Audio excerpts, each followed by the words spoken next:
out of the context. They have no way to gauge it anyway. They can see it on a lab, but there are no therapies in the conventional medical world for Hashimoto's thyroiditis. So the lab may be out of whack, but they're not going to diagnose it because there isn't anything to do with it? No. They're not going to ever do the lab. Oh, okay. So they don't do the lab to draft it. Hashimoto's, it's contraindicated to give thyroid medication to a person who has Hashimoto's, but guess what they do? They give thyroid. They give a thyroid medication because that's the only thing they can do. They, I have another joke about this. Actually, yeah, that one's coming much later. But cool. So we got that question down. We kind of answered it a little bit. Sometimes I run around. I try to refrain from running and yelling and stuff, so I don't scare anyone. How current is that?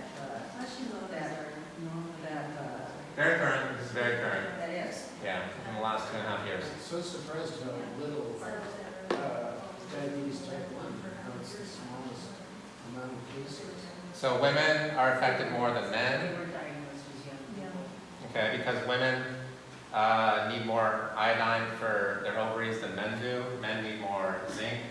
So our testicles and prostates are the highest levels of zinc in the body are in the adrenal glands, and then the testicles and the prostate. For women, the highest levels of iodine in the body are in the thyroid, just like men, and also in the ovaries, but men don't have ovaries. So you need iodine to have a healthy liver, to have proper endocrine function. Endocrine function means hormone balance, that's what that means. And you need iodine to have a healthy immune system. Obviously, we're talking about autoimmune disease, we're talking about unhealthy immune system. To me, it's obvious, but I mean, that's I shouldn't say that word. So that's what we're talking about, unhealthy immune system. I didn't know I was going to go over this many things that quickly. I guess I should have read my notes. Anyway. This is kind of cool, I guess. It's showing the disease and what tissue it's affecting. So there's different source tissues of most autoimmune diseases. Notice that the source of the immune system is in the digestive tract. That's what I want you to remember out of what I'm talking about now. But myositis, we have a lot to go over today, so we'll just do the best we can to be on time. Myositis affects the muscles, so inflammation of the muscles, autoimmune disease of the muscles, psoriasis affects the skin, ulcerative colitis affects the colon, as do Crohn's disease, and celiac disease affects more of the small intestine. Lupus affects the blood. That's when your body's actually having a lot of problems with its own blood. Jorgen's syndrome affects the glands that make tears, so the parotid gland, and it affects the mucous membranes, so people tend to get really dry mouths. Dry mouths.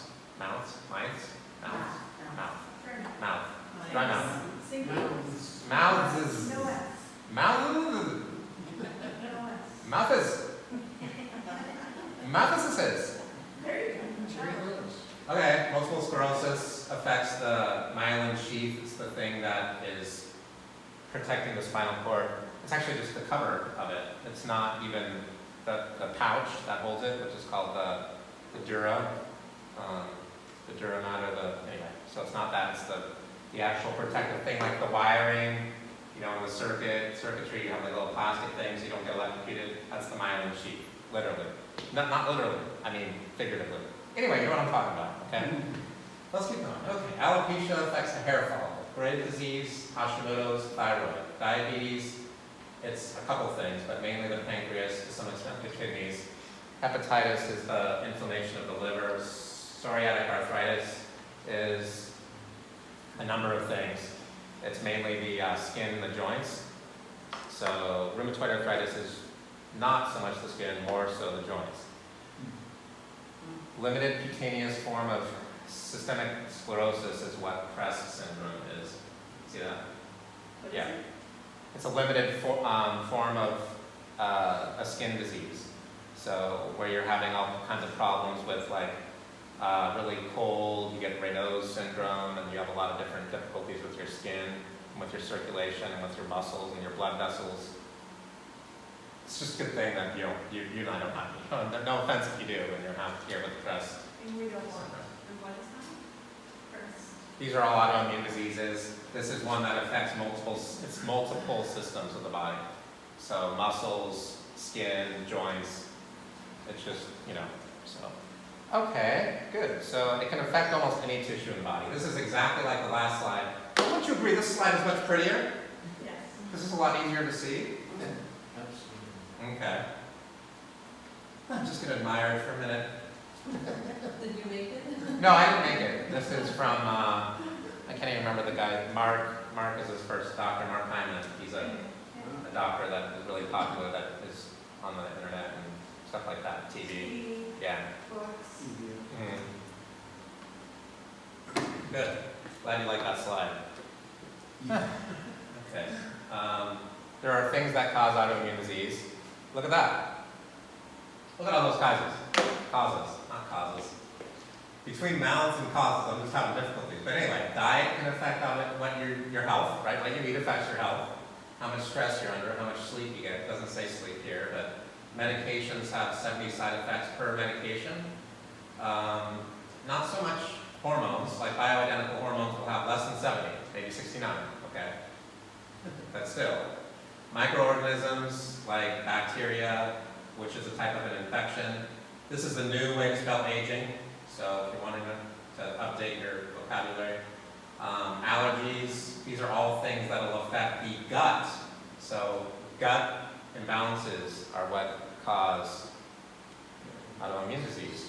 So pollution is a problem that can lead to autoimmune disease. It can cause the little cells to be not so happy because pollution has free radicals in it.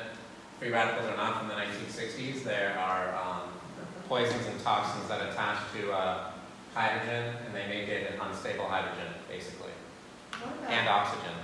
But it's not water. It could be water. It's not usually water. Sorry, Kenny. Going back to the previous slide, what about people that have, let's say, hysterectomies at a young age? Because you're talking about, Good, great. because you're talking about Share your tip with her.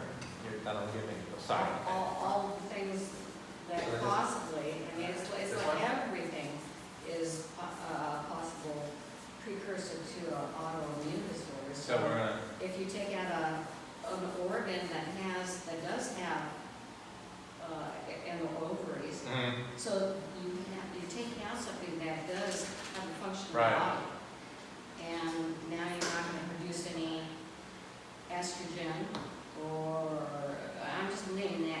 Exactly. So add that to the list of things. Oh, that's okay. Well, it's true that many people simply can't afford to pay more for their food, either in money or in time, or both. Many more of us can. After all, just in the last decade or two, we've somehow found the time in the day to spend several hours on the internet and money to budget to pay for broadband service, a second phone line, and our monthly bill for television that we didn't have to pay for before. So for the majority of Americans, spending more for better food is less a matter of ability than priority. So that's Michael Pollan. And you guys already read the joke? Yeah. So heart attack with extra cheese, heart attack with bacon, double bypass, no pickles. Hey, where's my diabetes and large stroke? So it's okay if you're not familiar with glyphosate. This is not like a test. We're not trying to make people feel bad about anything.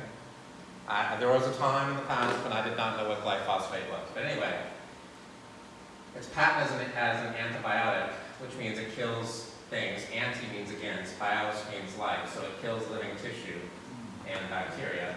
So when it's ingested, it kills the beneficial bacteria in our bodies, but we need that bacteria in our gut and on our skin to absorb our food and stay healthy.